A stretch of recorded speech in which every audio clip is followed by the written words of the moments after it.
Yes, silakan ya. Assalamualaikum warahmatullahi wabarakatuh. Perkenalkan, nama saya Sadullah. Malam ini kita akan membahas mengenai salah satu dari bab di buku Atlas of Neurosurgery karangan Frederick B. Meyer, di tepatnya di chapter 1 tentang Peyronieal Approach. Di dalam bab ini, di buku ini, Peyronieal Approach oleh Frederick Meyer dibagi lagi menjadi dua, untuk aneurysm dan untuk tumor. Yang akan saya bahas lebih dalam pada malam hari ini adalah yang untuk tumor, dan salah satu tumor yang akan dibahas di sini adalah craniofaringioma. Untuk melengkapi menambahi dari buku ini, karena buku ini sangat spesifik untuk optek, saya juga tambahkan dari sini dari buku mengenai craniofaringioma karangan dari Hafi Gandhi.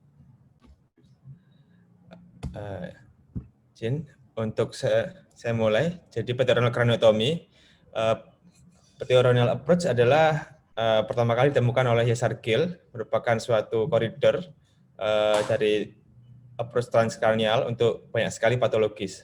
Jadi salah satu approach yang paling sering digunakan untuk bidang bedah saraf. Salah satunya juga untuk craniofaringioma. Dapat digunakan untuk approach untuk craniofaringioma. Menurut Mayra et al. Tahun 2000, itu juga dikatakan bahwa peyronieal approach ini menyediakan working corridor yang paling dekat untuk dilakukannya open craniotomy pada area suprasellar, dan dengan sedikit modifikasi kita bisa dapat digunakan untuk mengatasi atau melakukan approach pada semua jenis dari craniofaringioma. Nanti akan kita bahas mengenai craniofaringioma itu sebenarnya secara anatomi, dari ekstensinya dapat dibagi lagi menjadi beberapa kelompok. Nah, ini jadi dengan peyronieal approach ini dikatakan oleh Mayra dapat digunakan, approach ini dapat digunakan untuk mengattack dari tumor yang berada di prekiasmatik, retrokiasmatik, suprasellar, intrasellar, dan lateral parasellar space. Bahkan dengan membuka dari labina terminalis, kita bisa mengejar tumor yang bila tumor itu masuk ke dalam ventricle 3, juga dapat dikejar, dapat di-attack. Untuk craniofaringioma sendiri, berdasarkan preoperative imaging-nya, dapat dibagi menjadi, ini menurut buku craniofaringioma, dibagi menjadi 4, yaitu pada daerah suprasellar prekiasmatik, suprasellar retrokiasmatik, bisa juga dia extend sampai third ventricle 3, dan kadang-kadang bila ukuran kecil dia hanya di intrasellar atau di sellar. Lokasi-lokasi ini penting untuk kita evaluasi pada preoperatif atau sebelum operasi untuk menentukan approach apa yang terbaik untuk kita pilih. Approach sendiri untuk craniofaringioma sebenarnya banyak, mulai dari kalau yang open bisa dengan endoskop satu, terus kalau yang open dengan anterior midline, frontotemporal atau peyronieal, dan transphenoidal, bisa dengan open atau dengan endoskop. Dan ini nanti akan sangat berpengaruh dengan jenis kategori dari ekstensi dari tumornya, tumor craniofaringioma itu. Nah, craniofaringioma sendiri itu adalah tumor yang arise atau tumbuh dari pituitary stalk, dan dia membesarnya secara subarachnoid dan ekstrapial, sehingga pada fase-fase awal biasanya akan ada batasan yang jelas antara tumor dan jaringan otak, karena masih ada dinding dari arachnoid yang memisahkan antara keduanya. Biasanya kebanyakan craniofaringioma itu soft dan kistik, konsistensinya kebanyakan adalah kistik dan soft, sehingga bila membesar biasanya dia akan ekstensi ke celah-celah yang dapat dilewati seperti, dan ini juga dapat menyebabkan distorsi dari struktur anatomi normalnya. Pertumbuhan tumor biasanya pada fase-fase awal dia hanya menekan dari arachnoid plane pada fase awal. Namun bila tumor tumbuh sangat besar, kadang arachnoid plane ini dapat hilang dan dapat terjadi infiltrasi dari tumor ke jaringan otak. Maka dari itu memang besar tumor, lokasi dari tumor itu sangat penting untuk kita ketahui pada preoperative planning. Selain itu juga tumor-tumor yang recurrent dan tumor-tumor yang telah dilakukan radiasi ini juga bisa menyebabkan tumor ini mengalami perlengketan atau membatasi tidak terlalu jelas antara tumor dan jaringan otak yang normal sehingga akan sulit untuk dilakukan subarachnoid diseksi. Jadi ini faktor-faktor yang akan perlu kita ketahui pada pemeriksaan preoperatif. Untuk approach dari craniofaringioma sendiri, bila kita yang akan kita bahas di sini adalah approach dari pterional. Nah, untuk koridornya sendiri yang kita dapat ini adalah ilustrasi untuk koridor-koridor apa yang kita bisa gunakan untuk melakukan eksisi dari tumornya. Jadi ini bukan pterional, misalnya pterional sebelah kanan. Ini kita dapat lihat tumor berada di bawah dari kiasma dan nervus 2. Koridor-koridornya adalah kita bisa masuk lewat prekiasmatik. Ini bisa lamina terminalis. Ini optiko-karotiko triangle dan salah satu yang terakhir optiko-karotiko oculomotor triangle. Dari celah-celah inilah nanti dengan pterional approach, dari celah-celah inilah kita nanti bisa melakukan eksisi dari craniofaringioma, tumor craniofaringioma. Yang mana yang akan kita pakai itu sangat preferred berdasarkan letak dari tumornya. Di buku ini, di buku Craniotomy Atlas ini akan ditampakkan pada ilustrasi ini adalah kasus di mana ini adalah craniofaringioma yang letaknya adalah postfix atau postkiasmatik. Dia berada di depan dari kiasma. Jadi dibahas pada buku ini, step pertama adalah setelah kita lakukan bukaan insisi pteronal, bukaan tulang, drilling dari sphenoid bone sampai datar. Setelah itu di buku ini disarankan untuk dilakukan cutting dari meningoorbital band. Setelah itu kita buka durasi shape. Lalu step pertama adalah kita mendiseksi dari Sylvian Fisher sampai tampak dari bifurkasio dari ACA dan MCA, bifurkasio dari internal carotid artery. Nah, dari situ kita lakukan diseksi arachnoid pada permukaan tumor. Pada permukaan tumor kita pisahkan, kita lakukan diseksi arachnoid dengan struktur optic nerve di atasnya, optic chiasm dan ICA yang ipsilateral. Setelah kita lakukan diseksi dan kita bersihkan permukaan tumor kalau pada atlas ini yang dipilih dari mereka melakukan approach mulai dari optiko-karotiko triangle. Nah, dari sini setelah dilakukan diseksi cukup lebar sehingga kita bisa geser optic nerve dan ICA-nya ke lateral. Mereka lakukan insisi sekitar 0,5 sampai 1 cm pada tumor di sini di optiko-karotiko triangle melalui koridor ini, lalu dilakukan insisi 0,5 sampai 1 cm. Setelah itu dilakukan debulking internal dengan kuret. Dilakukan debulking internal. Jadi karena tumor ini nature-nya kebanyakan komponennya adalah kistik dan lunak, maka bisa dilakukan debulking dan dengan kuret dan debulking internal. Setelah dilakukan debulking dari tumor, dibuka kapsul, dilakukan debulking dari tumor. Step ketiga adalah mulai melakukan diseksi arachnoid dari kapsul tumor dengan struktur sekitarnya. Di sini kita ilustrasinya dilakukan diseksi dari kapsul tumor dengan ICA ipsilateral, nervus 2 ipsilateral. Nanti juga dari prekiasmatic cistern ini akan dilakukan juga diseksi untuk dari kapsul tumor dengan nervus 2 yang kontralateral sampai dengan ICA yang kontralateral. Diseksi ini pada bagian yang ipsilateral biasanya dilakukan sampai terbebas, dan yang harus diwaspadai adalah dikatakan di buku ini biasanya pada daerah yang tampak awal biasanya struktur adalah ICA, namun dibaliknya PICOM dan anterior choroidal itu biasanya batas antara tumor dan PICOM dan anterior choroidal itu karena dia berada di baliknya itu tidak terlalu jelas sehingga berbahaya untuk ada bahaya untuk arteri perforantes yang berasal dari situ terluka. Jadi itu salah satu.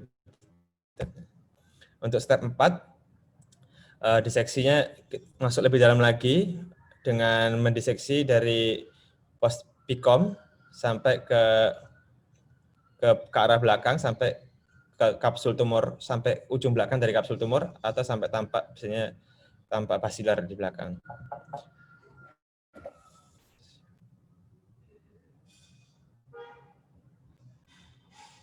Setelah itu step kelima, kapsul didiseksi, kapsul yang kontralateral ini didiseksi dari nervus 2 kontralateral dan ICA kontralateral, serta ada anterior clinoid processes yang kontralateral. Diseksi dilakukan melalui perichiasmatic cistern. Step selanjutnya adalah kalau dikatakan di buku ini bagian yang paling mudah dilepas itu adalah bagian yang kontralateral, sehingga biasanya dengan kita melepas salah satu yang paling mudah untuk dilepas dari kapsul tumor adalah bagian yang kontralateral, sehingga namun yang berbahaya dan paling rawan untuk adanya residu itu biasanya bagian yang ipsilateral, terutama pada bagian bawah. Nah ini dan biasanya juga dikatakan di buku ini di bagian bawah dari optik chiasm, dari chiasma optik dan ICA yang menempel pada tumor, kadang-kadang bila tumornya besar bisa no arachnoid plane, biasanya bisa tidak ditemukan arachnoid plane di antara keduanya, sehingga itu juga menjadi pitfall bila kita melakukan diseksi pada optic nerve atau pada ICA yang berhadapan langsung dengan tumor. Dan kita juga harus memahami bahwa suplai utama dari optik chiasma opticus itu adalah dari bawah, pembuluh-pembuluh darah yang berasal dari bawah, dan maka dari itu kita harus sangat berhati-hati dalam memisahkan kapsul tumor ini yang mana dia melekat pada bagian bawah dari optik chiasm atau chiasma opticus. Kalau seandainya kita menemui pembuluh-pembuluh darah kecil atau perforantes, kita berusaha untuk melakukan preservasi karena sumber pendarahan utama dari optik chiasma opticus itu dari situ. Sehingga kalau sudah terjadi trauma atau robekan, itu yang ditakutkan adalah dapat merusak dari visusnya pasien. Step ke-7 adalah setelah tumor diseksi dari chiasma dan dipisahkan dari ICA, dia dilakukan eksisi secara piecemeal dan diangkat secara total, secara piecemeal maupun total melalui kalau di sini ditarik ke arah optikokartoko triangle, ditarik keluar melalui sana. Jadi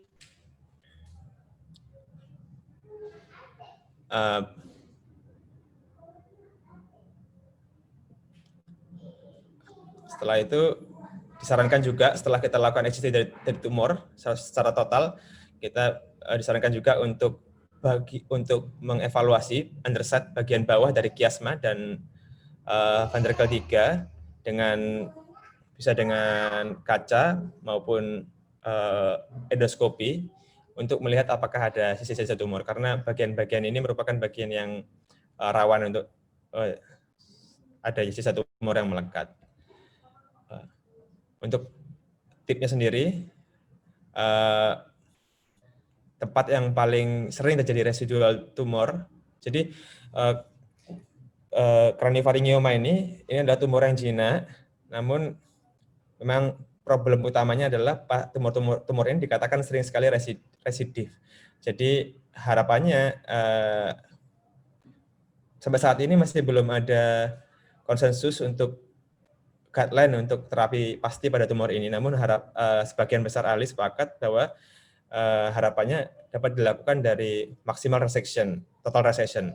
Kalau enggak, bisa dilakukan adjuvan dari radioterapi untuk mengurangi terjadinya rekarensi. Dan bila terjadi rekarensi, biasanya memang biasanya akan lebih sulit untuk dilakukan reeksisi karena sudah terjadi perlekatan-perlekatan dengan struktur sekitarnya. Nah, maka dari itu di sini salah satu tipsnya adalah dikatakan residual tumor biasanya paling sering tertinggal di bagian bawah dari ipsilateral optic nerve atau kiasma, dan biasanya melekat pada infundibulum. Itu yang harus diperhatikan.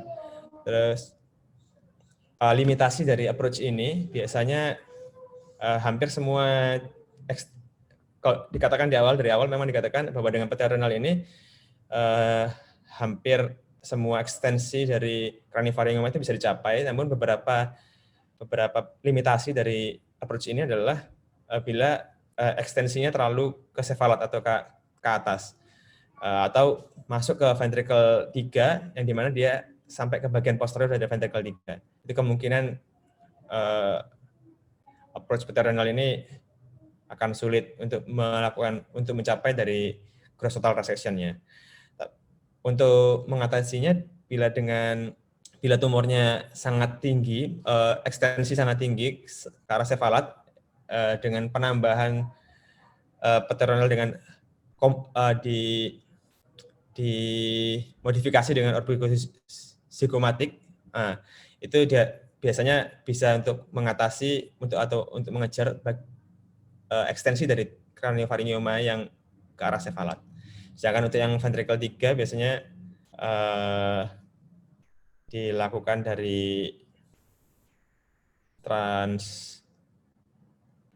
dari atas, dari interhemisfer untuk bagian yang bila masuk ke ventricle 3 yang bagian posterior sekali. Terima kasih. Mungkin sementara sekian yang bisa saya sampaikan. Mungkin dari teman-teman atau senior ada yang ingin memberikan koreksi atau tambahan, Dok? Barangkali ada yang mau tanya atau memberi komentar dulu. Iya dok, tadi saya tertarik sama pernyataannya Sadullah yang sebelum tip tadi dia ada pernyataan tadi kalau nggak salah untuk mengecek residual tumornya itu bisa digunakan cermin atau endoskopi. Namun biasanya kan yang di center kita kan kita hanya menggunakan mikroskop saja, kita kan tidak combine dengan endoskopi. Kalau misalnya dengan mikroskop itu ada nggak tip-tip untuk supaya kita bisa tahu residual tumornya? Karena kan yang kita ketahui sendiri bahwa craniofaringioma ini angka rekarensinya tinggi. Nah, kalau misalnya ekstensi surgery-nya itu juga maksimal, itu juga dikatakan komplikasinya juga cukup tinggi kalau craniofaringioma. Iya, Mas. Jadi sebenarnya jadi kalau kita baca untuk atas beda saraf, salah satu dari peralatan standar yang biasanya mereka pakai itu memang salah satunya cermin seperti cermin dokter gigi, itu cuma biasanya lebih kecil dan panjang. Itu untuk melihat lokasi-lokasi yang tidak bisa dilihat dengan mikroskop atau dengan mata telanjang. Jadi kalau saya sempat coba cari referensi lain selain buku Atlas of Neurosurgery ini, salah satunya di buku Craniofaringioma, terus saya juga cari di beberapa jurnal yang membahas tentang paternal approach pada craniofaringioma. Memang salah satu step yang pasti mereka lakukan, jadi dengan harapannya sebenarnya dengan tumor ini kan biasanya di dalam memiliki kapsul, dan biasanya kapsulnya itu dapat didiseksi karena ada arachnoid yang membatasi antara kapsul tumor dan jaringan otak normal. Selain itu, kapsul ini biasanya isinya lunak, suctionable, bahkan kistik. Nah, harapannya dengan dilakukan debulking interna, bisa dilakukan penarikan dari kapsul dan diseksi pada arachnoid plane-nya, sehingga bisa dilakukan pelepasan dari kapsul tumor secara total. Namun memang di setiap buku yang saya baca atau jurnal yang saya baca, baik menggunakan cermin atau baik menggunakan endoskopi yang 30 derajat untuk melihat bagian atas, itu mereka selalu lakukan inspeksi dengan itu, karena memang dengan saya coba lihat di YouTube untuk gambaran approach-nya, memang bagian bawah dari kiasma optikum dengan petrol approach ini, bagian bawah dari kiasma optikum dan bagian belakang dari lamina terminalis atau ventricle 3 itu tidak bisa kelihatan dengan di video-video itu dengan petrol approach. Satu-satunya cara mereka lakukan inspeksi itu dengan cermin atau dengan endoskopi. Meskipun kebanyakan sekarang sudah dengan endoskopi, namun masih ada salah satu video itu yang dengan cermin. Jadi pakai cermin seperti dokter gigi. Jadi kalau dengan petrol approach, setahu saya memang untuk bisa mengevaluasi secara keseluruhan, terutama di bagian ventricle 3 dan di bawah dari kiasma optikum, itu harus menggunakan salah satu antara cermin atau endoskopi, Mas. Ya, mungkin ada yang lain berkomentar. Siapa yang sudah pernah ikut operasi craniofaryngoma transpetrional? Ada yang sudah pernah ikut? Itu koridornya kecil sekali ya. Ada karotis, ada kiasma optika, nervus 2 di situ. Bukanya harus betul-betul selek otaknya. Kemudian harus hati-hati betul karena transfusion. Banyak pembuka darah yang harus dihindari. Ada lagi yang mau ditanyakan? Izin menambahkan, Dok. Yeah. Jadi memang seperti yang sudah dijelaskan barusan, memang ini koridor yang sangat-sangat kecil sekali, dan di buku ini tidak menyarankan, sebenarnya tidak ada menyarankan, namun di beberapa sumber lain, di jurnal lain, ada yang menyarankan bila tumor dengan diameter maksimal lebih dari 3 sampai 3,5 cm, itu mereka biasanya rutin untuk lakukan lumbar drain untuk membantu supaya drainase dari CSF-nya. Di buku ini tidak dibahas, namun di beberapa jurnal yang lain itu dibahas. Salah satu, karena memang koridornya sangat kecil. Sangat kecil, terus dindingnya itu tidak semudah yang dibayangkan dalam melepas itu. Biasanya dindingnya cukup tebal, nempel di kiasma, dan kita kalau ada perdarahan agak susah, kita tidak boleh memakai outer yang di kiasma itu, kiasmanya rusak, fungsinya rusak. Jadi harus hati-hati betul. Ada lagi yang mau nambahkan? Mungkin kalau bisa dicari videonya ya. Bisa kan diunduh video-videonya yang terminal approach untuk craniofaring ini. Kalau craniofaring yang besar agak susah. Kebanyakan pediatri, Dokter, kalau di rumah sakit kita, Dok. Ya, sebelum pediatri ngerjakan dulu, kita yang ngerjakan itu. Kalau craniofaring banyak di pediatri. Iya, Dok. Memang tumor di anak-anak. Asalnya dari mana tuh craniofaring itu? Kalau asalnya salah satunya embriologinya dari Rutger Cleft itu, Dok. Ya, jadi ini sebetulnya bukan tumor, bukan dari jaringan otak ini. Dari kelenjar, dari mesenchymal. Ada lagi? Izin menambahkan sedikit, Dok. Monggo, Sam. Ya, tadi yang disampaikan Asadullah, apabila tumornya agak lebih tinggi, itu seperti yang sudah dikatakan disampaikan oleh Dokter Ibi sebelumnya. Jadi kita perlu untuk look up. Kalau misalnya kita perlu look up, maka kita harus buka lebih bawah lagi, seperti itu, Dok. Ini tadi di situ ditulisnya perlu untuk dibuka OZI ya, Dokter Asai, supaya kita bisa look up. Iya. Ini ada Dokter Asra. Ada Dokter Asra ini. Ada Dokter Irwan. Sehat, Bi. Alhamdulillah. Terus saya operasi dok, sama Mas Oh, BG. iya. Oh, iya.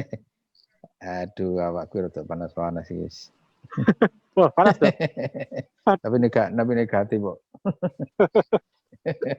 Itu masalah craniofaringioma itu. Hmm.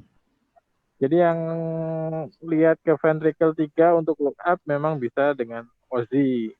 Tapi kalau tak lihat yang dari Ohata itu kalau dia kan craniofaringioma itu rata-rata dikirim ke Osaka kalau ada craniofaringioma di Jepang gitu. Dia itu prinsipnya itu approach itu nggak boleh maksa. Jadi kalau misalnya craniofaringioma itu ekstensifnya kemana-mana, misalnya ke atas atau ke fossa posterior, itu kalau kita nggak bisa dengan orbitozigomatik atau dengan pterional nggak sampai, itu dilakukan approach yang kedua. Jadi dalam satu pasien itu bisa 2 atau 3 kali operasi dengan approach yang berbeda-beda. Jadi bisa masuk orbitozigomatik, bisa transpetrosal, kalau misalnya masuk ke ventricle 3, bisa translaminar terminalis. Jadi dia combine. Memang pterional itu seringnya tidak cukup. Karena sempit koridornya. Terus kalau mereka selalu melakukan angiografi sebelum operasi untuk lihat pikomnya. Pikomnya yang dominan yang mana. Jadi kalau dia masuk transpetrosal, itu pikomnya dipotong. Jadi bisa luas itunya view-nya. Jadi pikom memang sengaja dipotong. Itu memang kalau pterional sempit. Terus tadi juga belum dibahas masalah klidoektominya ya. Itu rutin nggak Asadullah untuk klidoektominya di jurnal itu? Ya, Dok. Kalau di buku ini tidak menyarankan untuk dilakukan klidoektomi, dokter. Namun kalau di buku lain yang saya ambil dari Raffi Gandhi ini, itu mereka menganjurkan untuk melakukan klidoektomi, dok. Klidoektomi yang mana? Yang kontralateral? Yang anterior, dok. Anterior klidoektomi yang ipsilateral ekstradura, dokter. Yang di buku craniofaringioma ini, dok. Ya, untuk memperlebar koridor memang cuma ya. Sedangkan kalau yang di buku kecil. Atlas of Surgery ini tidak dilakukan. Ya, memang. Juga lakukan pembukaan dari falsiform ligamen katanya, dok, untuk memobilisasi nervus 2-nya sehingga bisa lebih luas koridornya, dok. Kalau menurut mereka, dok. Jadi klidoektomi itu tidak rutin dilakukan memang untuk craniofaringioma. Karena kita harus lihat juga karena craniofaringioma itu macam-macam bentukannya. Ada yang kistik, ada yang yang lunak, ada yang calcified, benar-benar calcified. Nah, yang paling sulit adalah yang betul-betul calcified. Mungkin perlu klidoektomi. Tapi kalau misalnya cuma kistik aja, itu mungkin tidak perlu untuk klidoektomi karena begitu kistanya dibuka, space kita besar, luas. Jadi kamu harus lihat juga konsistensi tumornya seperti apa. Terus untuk yang kista, yang tadi itu yang masalah loop tadi ya, loop atau cermin atau masalah endoskopi itu memang juga tidak rutin dikerjakan.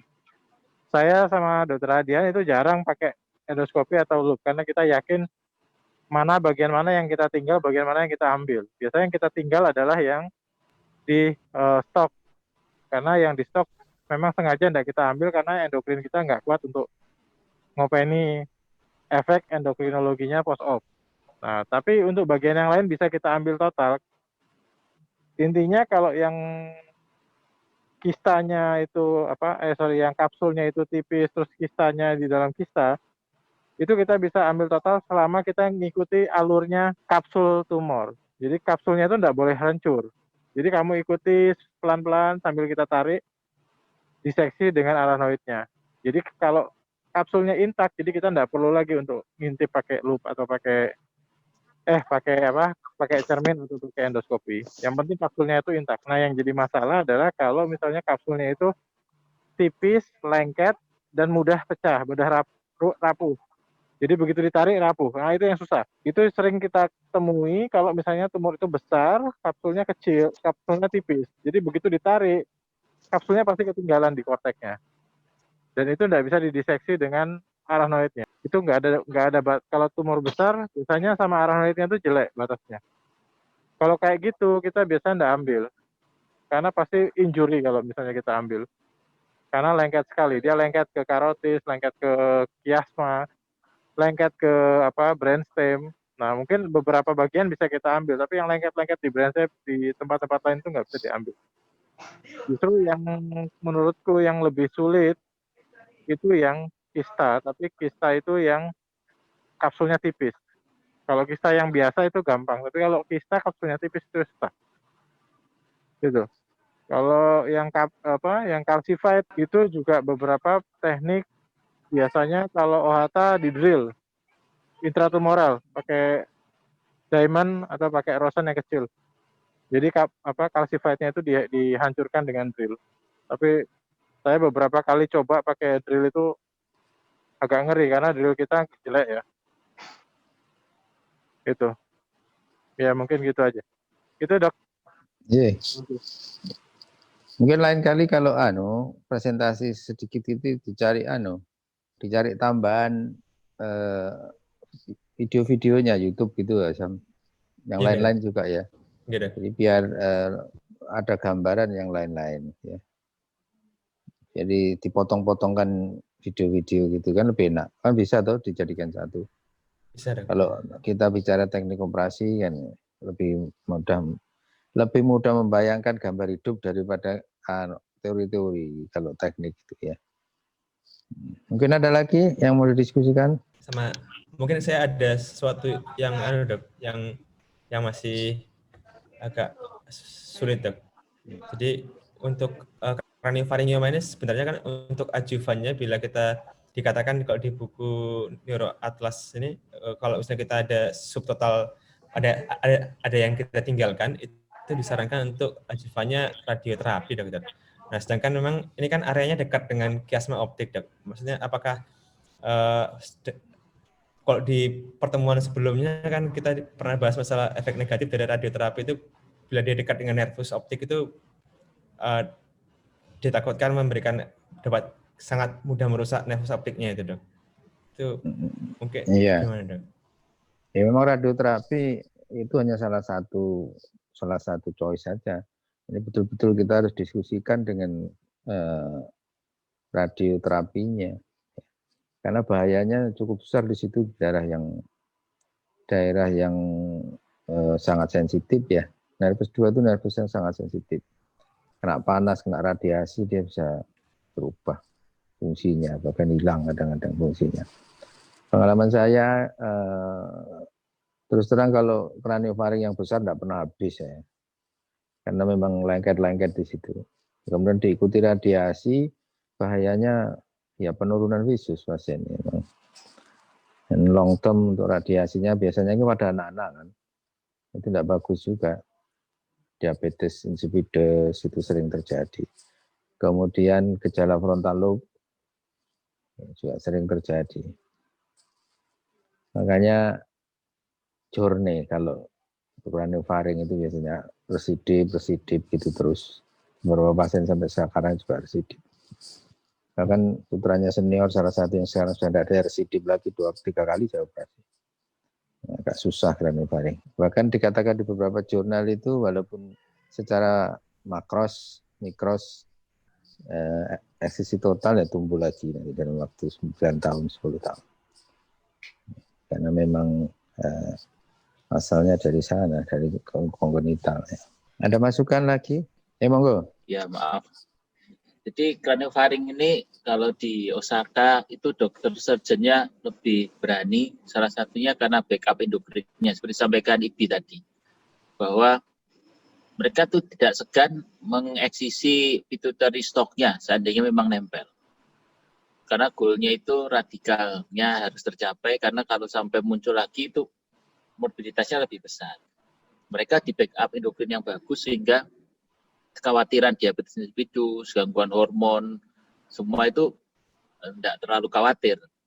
Begitu juga di tempat-tempat lain yang kalau kita lihat mereka main endoskopi dengan sangat agresif, itu backup endokrinnya sangat luar biasa karena struktur stoknya masih bagus seringkali post-op tetap ada gangguan fungsi, terutama pada anak. Kan ini kasus banyak pada anak. Jadi pada anak, anatomical preservation itu belum tentu diikuti dengan functional preservation. Nah, itu salah satu kendala mengapa kita tidak berani terlalu agresif mengambil yang di daerah pituitary stalk-nya. Karena kalau dia sampai DI, bangun hormon, kita sendiri yang ngobatin itu. Dan waktu belum ada minirin tablet, itu setengah mati. Sekarang sudah agak lumayan ada minirin tablet, sehingga kita bisa kasihkan per oral. Tapi harganya juga ya lumayan itu, satu tabletnya. Mungkin itu yang membuat kita belum bisa terlalu agresif juga. Dan kedua, opteknya ini sangat tergantung dengan tipe craniofaring. Mungkin nanti terasa dulu bisa menyebutkan tipe-tipe craniofaringioma. Itu kan ada berbagai macam jenis. Ataukah dia intraventrikular, yang di pituitary stalk-nya, ada yang dari embriologinya itu kelihatan. Nah, secara skematis ada gambarnya. Ya, jadi approach-nya sangat tergantung dari situ, dan kapan kita harus ambil dari depan, kapan kita ambil dari transversal, itu sangat tergantung dari ekstensinya. Jadi tidak semua craniofaring itu bisa diambil lewat pterional approach. Tergantung ekstensinya ke atas, ke samping, bahkan sekarang trennya kan diambil lewat endoskopi. Nah, endoskopi itu saya masih belum punya nyali untuk ke situ, karena kalau sampai berdarah tuh instrumen kita tidak cukup kuat.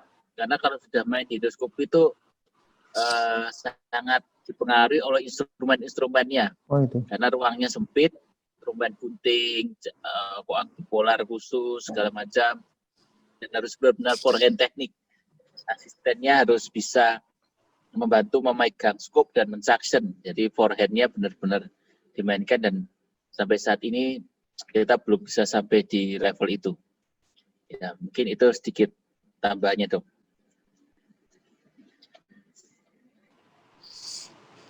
Ada tambahan lagi atau pertanyaan? Ini kalau waktunya masih ada ini ya. Masalah radiasi tadi, Dok, tambahin. Iya. Jadi memang craniofaringioma itu dekat optic nerve, dekat chiasma. Itu optic nerve itu sangat sensitif, dikatakan sensitivitasnya kira-kira 10 Gray itu lebih dari 10 Gray, ada yang bilang 12 Gray itu dia rusak.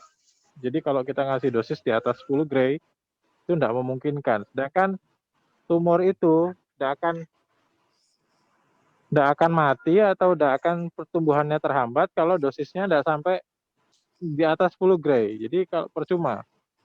Akhirnya banyak yang tidak melakukan radiasi, artinya cuma di watch and see. Jadi ditunggu, terus kalau tumbuh lagi nanti direseksi lagi.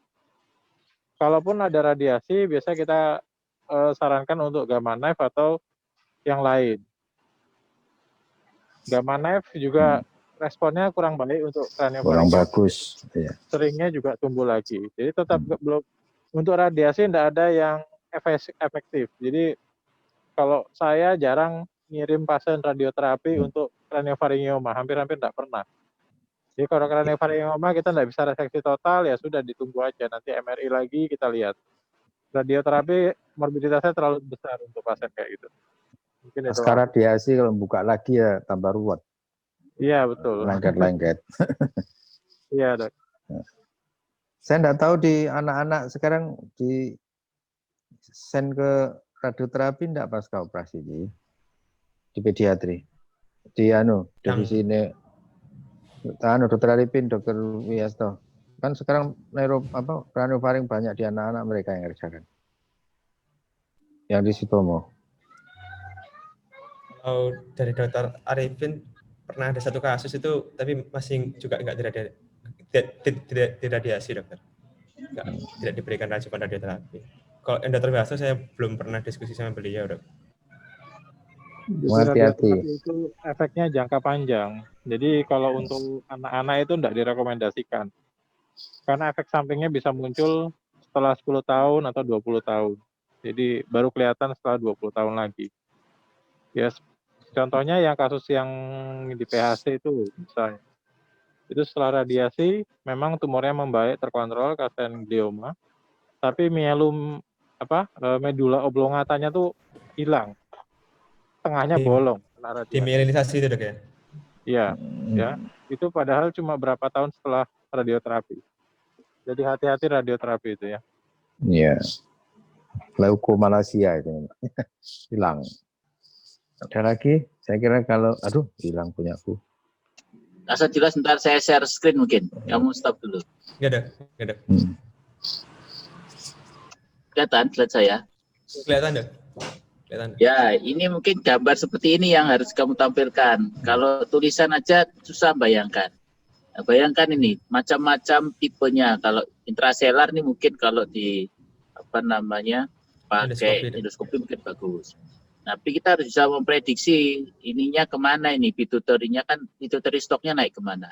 Ini arterinya yang kita harus hati-hati karena ada yang dia tumbuh ke depan, prechiasmatik, chiasmanya di depannya, ada retrochiasmatik atau masuk ke ventricle 3.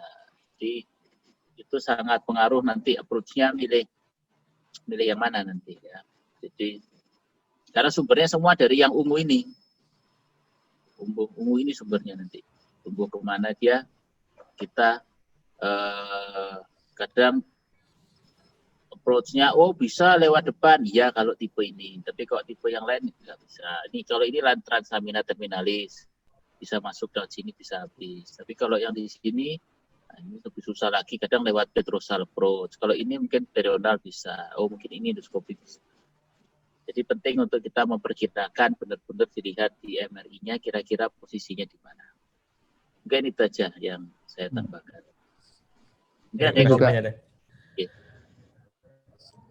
Posisi tumor terhadap hipofise sama stok itu penting sekali diketahui. Hipofisenya kadang-kadang di belakangnya, ini nih di bawahnya.